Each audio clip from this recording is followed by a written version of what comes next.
I don't think that we can ever have peace with my family unless the truth is out there. There's a lot that I can forgive, but there needs to be conversations and then in order for reconciliation, and part of that has to be accountability.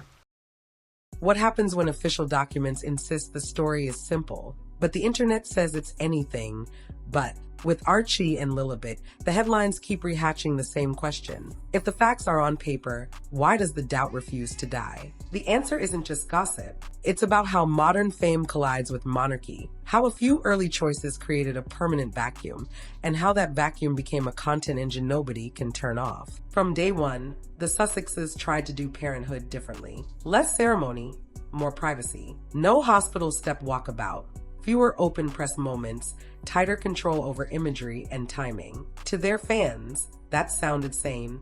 Protect a newborn from the circus. To their critics, it sounded evasive. Royal tradition is its own language. Skip a sentence, and people assume a missing chapter. When announcements came out of sync with expectation, when photo ops felt curated instead of candid, a vacuum opened. Vacuums never stay empty. They fill with whispers, gotchas, and screenshots dressed up as proof. But the paperwork tells a clearer story. Strip away the noise and you find actual records. Archie's birth certificate lists Portland Hospital in London. Mundane, official, precise. That document was reported publicly in May 2019, making clear where he entered the world. Lilibet's paperwork points to Santa Barbara Cottage Hospital in California, June 4th, 2021, with timing and names recorded, then noted by mainstream outlets that live or die by getting basic details right. Paper trails don't trend, but they do matter. And here, the trail is ordinary in the most reassuring way. So why won't the rumors die? Because the story didn't unfold the way royal watchers expected. Privacy-first choices, delayed photos,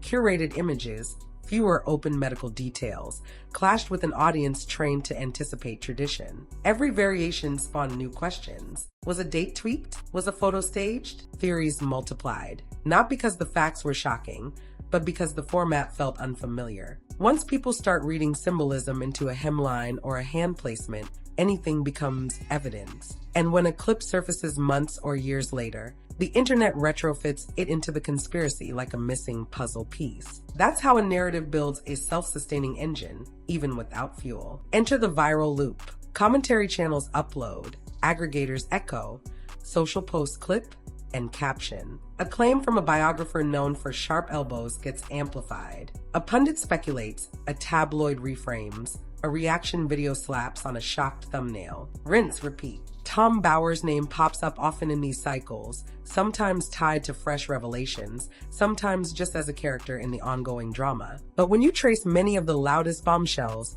you find YouTube monologues, Facebook pages, and forum threads quoting each other rather than primary reporting. Reputable outlets covering the meta-story call the pregnancy conspiracies exactly what they are: unverified, repeatedly debunked online theories that thrive on ambiguity and attention. The content economy rewards heat, not certainty, and the loop keeps spinning. And when lawyers enter the chat, there's a reason publicists hesitate to sweat every rumor. Push too hard, and you can turn a fringe narrative into front-page discourse. Attempted suppression becomes a spoiler alert for people who weren't even paying attention. For a couple who learned the hard way that litigation can frost headlines rather than melt them, a quieter strategy makes sense on paper. But to skeptics, quiet looks like hiding. It's the classic Streisand effect. Choke the fire, create more smoke. Either way, the topic keeps oxygen. And the longer it lives online, the more receipts people think they see, even when the receipts are just screenshots of each other. Zoom out to the chessboard. The monarchy runs on continuity,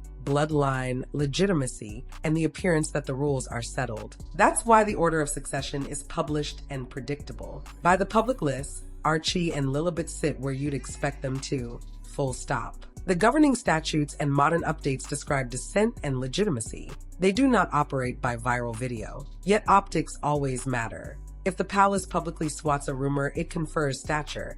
If it ignores it, critics read that as confirmation. So the institution typically avoids turning online chatter into official business. In constitutional terms, the oxygen belongs elsewhere, which brings it back to the people at the center. It's easy to forget there's a family behind the feed. Harry has spoken for years about mental health, grief, and the cost of enduring tabloid cycles. California was supposed to be the reset, a place to build a smaller, safer circle. Instead, each birthday, each documentary beat revives the same old claims with new packaging. To supporters, it's cruel. To critics, it's proof that branding can't outrun doubt. But step out of the battle lines, and it looks like something simpler. Two parents trying to keep kids out of a machine that's very, very good at pulling people in. The problem? In the creator economy, controversy isn't a glitch. It's the product. What shuts a rumor down? Transparent, verifiable documentation from authorities with nothing to prove. Birth certificates are exactly that. Routine, boring, and recorded by institutions that don't do clickbait. Those exist here. And yet, conspiracies rarely collapse under documents because the goalposts move. Ask for a certificate. When you get it, ask for video. When you get video, challenge the angle. When you get a photo, challenge the timestamp. The internet always finds another "why didn't they?" That's why this story feels endless. The facts can be enough in the real world and still not satisfy an audience addicted to the chase. In another era, a line on a certificate would have closed the book. Today, the same line becomes the first comment under a new upload. Archie and Lilibet have official records. The order of succession lists them. Reputable outlets label the pregnancy conspiracies, and proven at best, baseless at worst. Yet the rumors keep paying rent because they're useful to an ecosystem that monetizes doubt. That's the paradox of modern royalty. The more you try to keep real life private, the more the internet supplies a louder, messier version. And once a seed of doubt is planted online, the harvest isn't truth, it's engagement. The paper trail sits there anyway, quiet and stubborn, saying what it's said since day one. Whether people listen is no longer about facts. It's about what kind of story we want the internet to tell.